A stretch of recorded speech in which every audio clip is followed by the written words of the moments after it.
Hello, we are the Environmental Group 1 of the School of Engineering's Senior Design Teams. Our mission was the Algal Bloom Mitigation Project for Lake Chaffee. Our names are Julia Lionweber, Reginald Denny, Lauren Roper, and Alex DePasquale.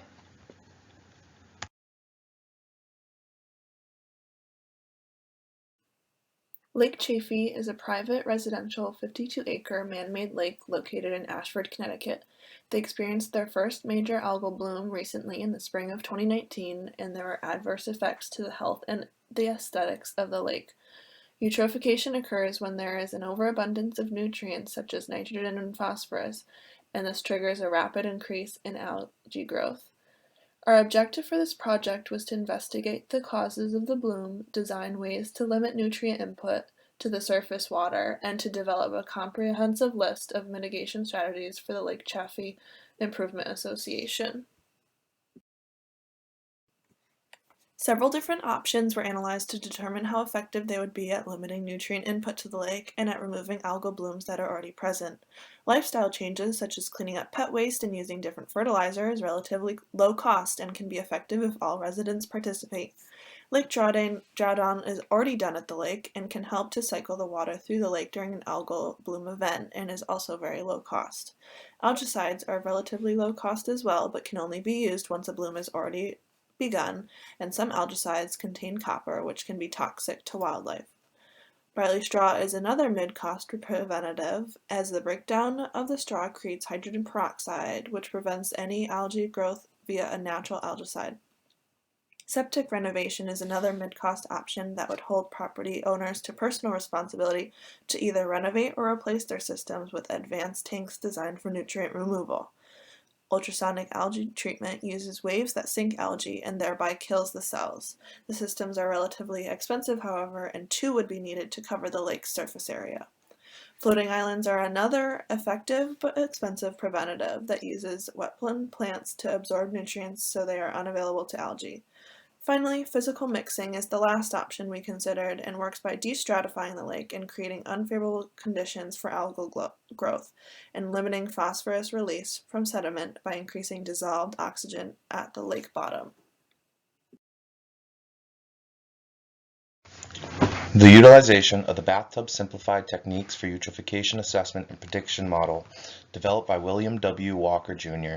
was key for determining which preventative measure would best suit Lake Chaffee's unique scenario. Data was gathered from NOAA to determine average precipitation and evapotranspiration rates, as well as the Lake Chaffee Improvement Association for morphological features like average depth and surface area. The model helped illustrate the effects of mitigation techniques on the nutrient levels in the lake. This helps determine the removal effectiveness of each method so the group could better understand how these methods change the status of the lake. More importantly, it helps quantify the effects of nutrient levels by plotting predicted values for various scenarios the lake undergoes. These scenarios include a baseline for the lake to compare mitigation methods to, an illustration of nutrient levels in the lake when there is high precipitation compared to low precipitation in different seasonal settings, and even demonstrates the effect of treatment methods for incoming storm or wastewater on the nutrient levels in the lake. The model's full analysis of methods and seasonal variations on the lake will be included in the final report.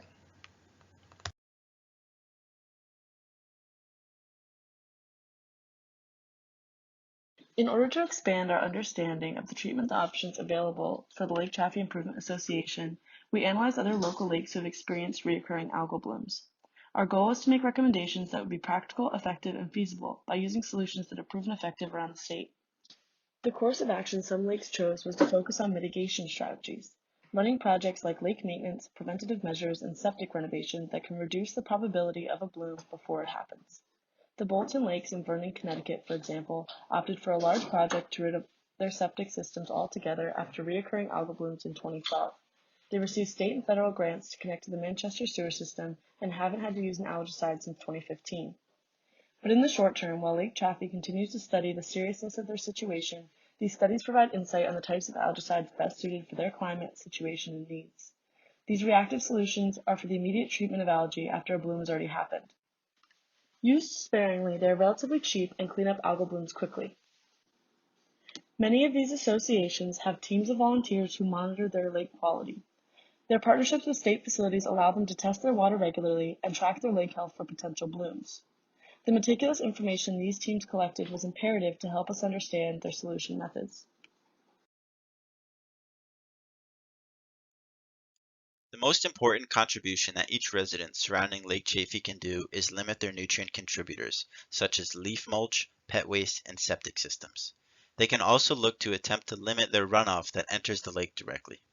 While these mitigation strategies would prove to be beneficial, more sampling and testing would need to be conducted to find which source of phosphorus is the largest contributor and which method of limitations would be most effective. We suggest preventative measures be taken. These measures include lake drawdown, barley straw application, and septic renovation. By drawing down the lake, algae does not have a place to grow and live. Barley straw, when mixed with dissolved oxygen in the water, produces hydrogen peroxide that can prevent future blooms from occurring. Finally, septic renovation can be done by individual residents to help limit the amount of phosphorus that enters the lake. If a bloom were to occur, we suggest algicide be used to knock back the bloom itself. Algicides such as fluoridine and copper sulfate have been proven to work against multiple naiad plants, ones that are very common in Lake Chaffee itself.